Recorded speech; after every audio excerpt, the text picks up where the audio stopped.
Hello दोस्तों, नमस्कार। मैं नीतीश दुबे आपके सामने कक्षा 12वीं की विषय सब्जेक्ट के अभ्यास 4.6 सारणिक से रिलेटेड है, जो है आपके एनसीईआरटी बुक में। मैं आपको किस तरह से 4.6 को करना है, और ये एग्ज़ाम पॉइंट ऑफ व्यू से बहुत ही इम्पोर्टेंट है। इससे आपके 8 नंबर से क्वेश्चन बन सकते हैं। तो इसे आप करेंगे कैसे, हम आपको उसमें पूरा बताएंगे किस तरह से निकालेंगे। तो आपने इसके पहले एक्सरसाइज में पढ़ा था।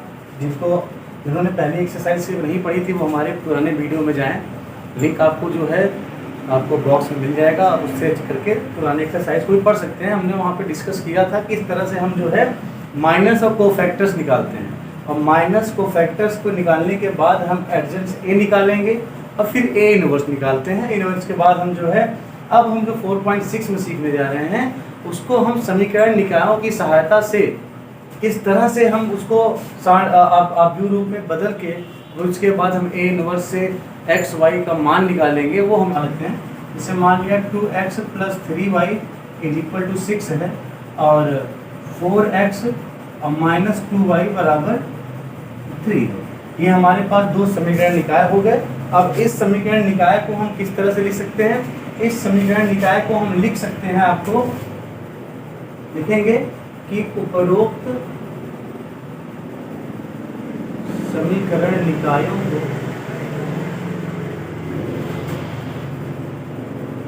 हम b = x के रूप में लिख सकते हैं,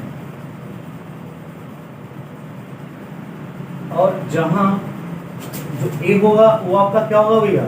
जो a होगा वो x और y के गुणांक होंगे। तो यहाँ पे पहले समीकरण निकाय में देखिए आप, तो x का गुणांक कितना है? 2 है, तो ये पहला अवयव बनेगा। उसके बाद y का गुणांक आपका 3 है, वो यहाँ बनेगा। और फिर उसके बाद दूसरे समीकरण निकाय पे जाएंगे तो वहाँ पे x का गुणांक 4 है, और y पे जाएंगे तो y गुणांक -2 है। ये तो आपका x a आ गया। फिर अगर आप x निकालना चाहेंगे तो आपका जो गुणांक है, जैसे यहाँ पे कोफिशिएंट 2 का कोफिशिएंट क्या है भैया? गुणांक क्या है? x है। तो x और y आपका चर पद है, उनको आप ले लेंगे। फिर आपको अगर b निकालना है तो b किस तरह निकालेंगे? आप b को फॉर्म कर सकते हैं। एक तो आपका 6 है पहले समीकरण निकाय में, और दूसरी क्या है? 3 वैल्यू। इस तरह से आप जो है a, b और x की वैल्यू आप निकाल लेंगे। उसके बाद हम a का प्रसरण करेंगे। प्रसरण करने के बाद चेक करेंगे कि ये व्युत्क्रमणीय नॉन सिंगुलर है कि अव्युत्क्रमणीय सिंगुलर है। तो हम इसका प्रसार कर लेते हैं। प्रसार कैसे करते हैं आपको पता है?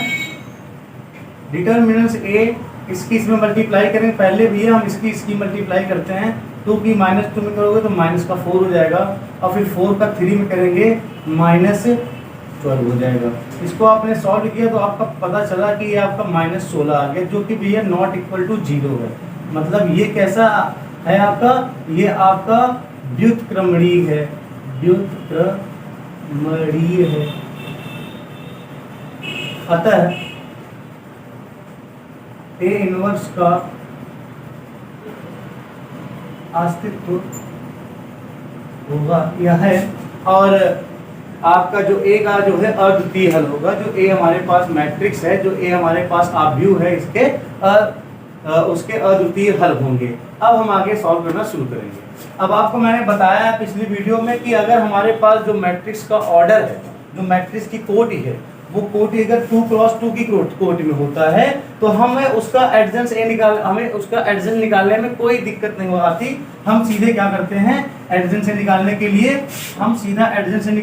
क्या करेंगे भैया? उसको सीधा हमारे पास जो मैट्रिक्स होता है उसमें इन दोनों के स्थान हम बदल देंगे। -2 यहाँ आ जाएगा और 2 यहाँ आ जाएगा, और इन दोनों में क्या करेंगे? इनका साइन को चेंज कर दिया जाएगा भाई, दोनों -2।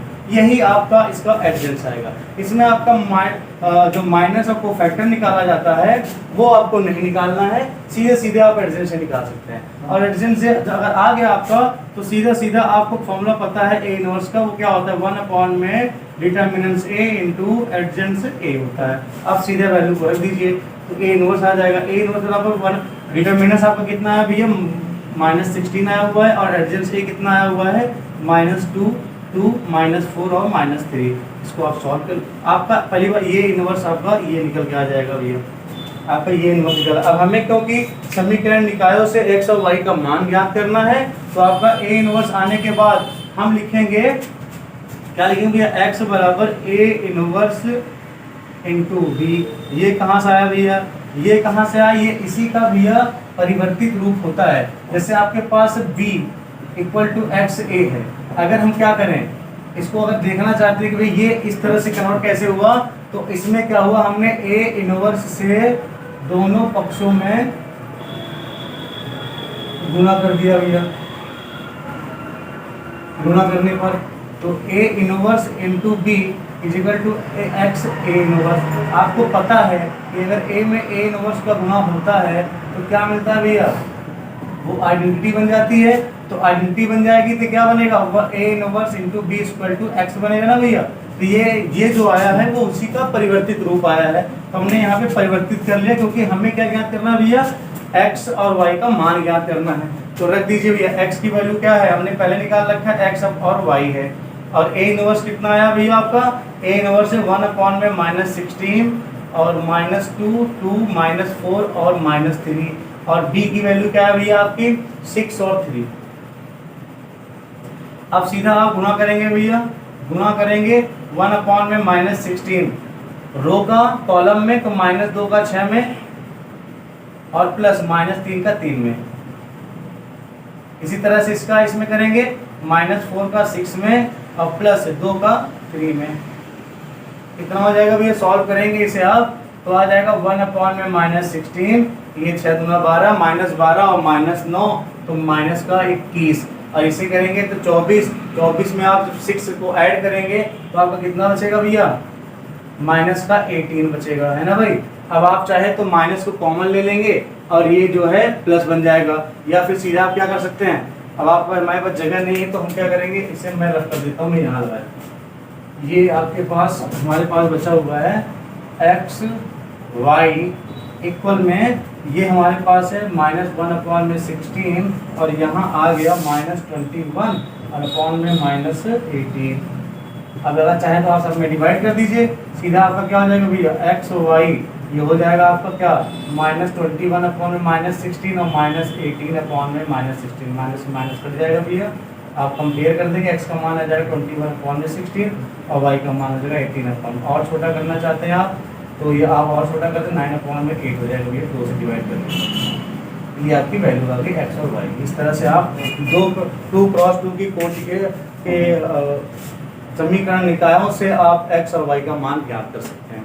अब हम इसके बाद फाइंड आउट करेंगे 3x3 के कोटि के ऑर्डर का अगर हमारे पास मैट्रिक्स होगा, समीकरण निकाय आएंगे, तो उससे हमें किस तरह से हम एक एक्स वाई जेड का मान निकाल सकेंगे, हम उसको सीखेंगे। इसके बाद जिन्हें नोट डाउन करना वो नोट डाउन कर लीजिए, वीडियो पॉज करके, उसके बाद हम आगे